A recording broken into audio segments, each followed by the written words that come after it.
That's more like it. This was a return to the capital punishment that Ireland inflicted on the All Blacks last November.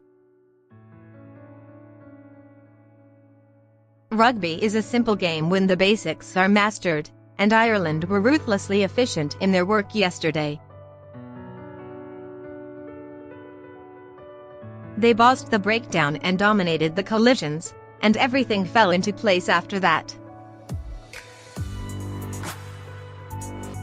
There was much talk about France's young and daring halfbacks from Toulouse, Antoine Dupont and Romain Ntamack. They barely got a sniff at Lansdowne Road. Like the rest of their comrades, they spent the afternoon on the back foot. Ireland have suffered just one defeat in 7 encounters under Joe Schmidt's watch, a 10-9 defeat on a pig of a day in Paris back in 2016. Normal service resumed yesterday. The hosts had an impressive home record in the championship under Schmidt as well. Well, until England came calling to the capital in the opening round of the championship. Schmidt's Ireland were unbeaten in the Six Nations at home during his 6-year reign until the fired-up English stormed their fortress. It's all been a bit edgy since. Whether it's the pundits on the box, fans on the coach, or the players and management at their team base in Kildare, something felt a bit awry before today's clash. The style and swagger of 2018 was sorely missing. Ireland problems have not been helped by the fact that everything is being viewed through the prism of the looming World Cup. This performance will go some way to allaying those fears. Ireland were by no means perfect, but they looked more like themselves here.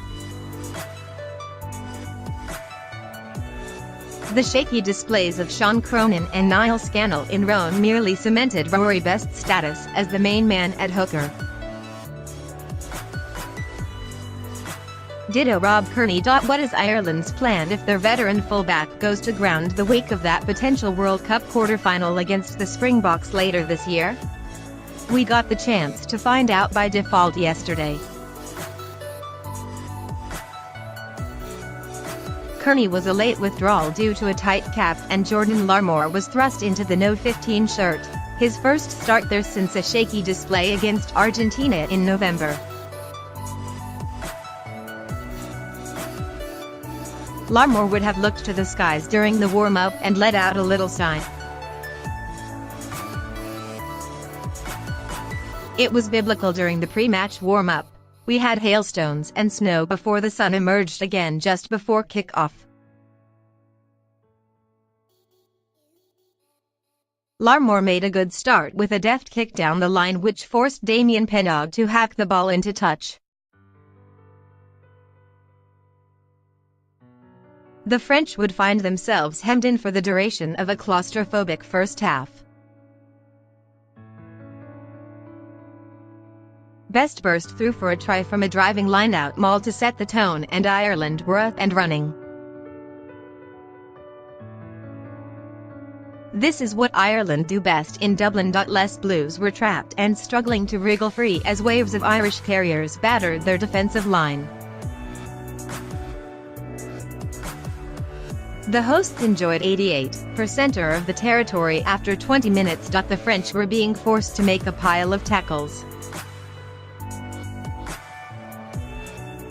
Felix Lambie, their flame-haired lock, was right in the thick of it, making 17 tackles in 28 minutes. It said everything about the pressure they were absorbing. It was relentless. The dam eventually broke after 29 minutes, and it was a familiar sight as Johnny Sexton scythed through from a trademark loop to cross near the posts. When Ireland weren't sending the likes of CJ Stander up the guts of France, Sexton was bombarding their back three with high bombs. Gary Ringrose was then denied a try after a wonderful piece of fielding when he knocked the ball on as he skated over the whitewash.